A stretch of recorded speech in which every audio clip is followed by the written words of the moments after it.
Hello, everybody. So, my author study is on Alma Flor Ada.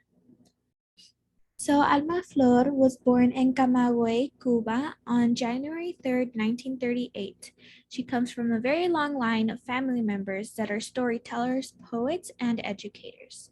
Instead of a quinceañera, she came to the United States to go to summer school, and this is where her legacy began. She finished high school in Cuba and got a scholarship to attend Loreto Heights College. And it was here in this college where she experienced discrimination among Mexican Americans for the very first time. She went on and completed her PhD, and her first teaching job was in Lima, Peru, and she would often visit the United States to see old friends and family. She then started creating books on social justice and personal realization. She writes for both kids and adults, and both English and in Spanish. She has written many different genres for children's books, but for adults, she has only written two novels. Gathering the Sun is one of her most famous poetry book among children, and it is in over 2,000 libraries all over the United States. The theme of her books are usually personal realization and social justice. She gets real occurrences from her known students and parents, and her books are very educational since they are both in Spanish and in English.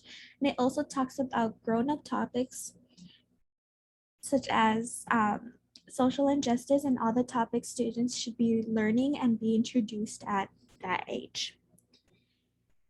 Her style of books is also about justice with real life events that she or others have experienced. This is in being poetry, memoirs, pedagogy, sorry, and novel genres. She strives for a new way of thinking in children and getting them to see their actions and how they affect others. Her work and relationship with her work is based on, like I said, real people and real situations. She tries to give students a feel of other people's feelings and tries to explain these topics to other children.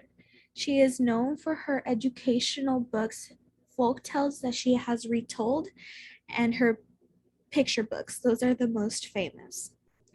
In this next slide, you will see an interview with Alma, and she explains how her grandma taught her how to read.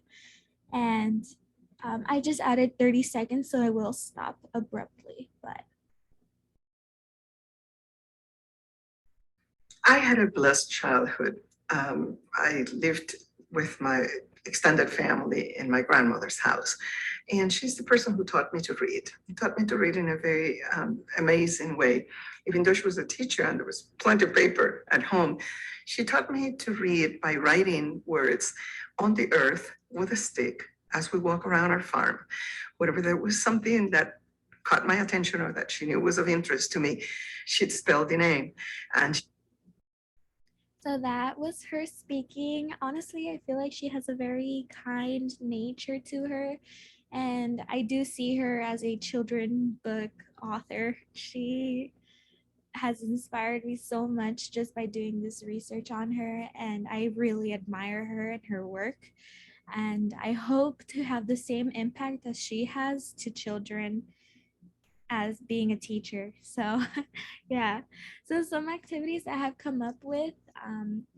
The first activity would have to, oh, so her most famous book is My Name is Maria Isabel. This book is about dignity and self acceptance. It is actually a really cute book. I only read a snippet of it, but it is really cute. Um, what I came up with was have students do a book report.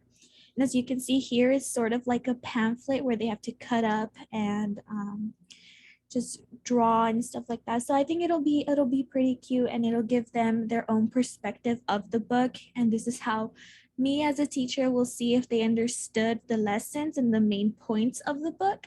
So yeah. My second activity, so there's a book that's also very famous of her. It's called Yes, We Are Latinos.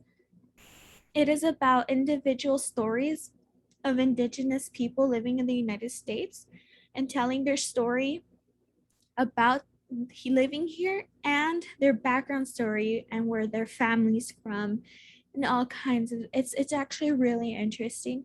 um, I chose this activity. It is a roll and read tell, and I believe it is the best way to get students to talk among themselves, have a group discussion. And so, what I was thinking is a student will go up to the front, roll the dice, and whatever number it lands on, they will have to say whatever it says and give their own opinion or facts about the book.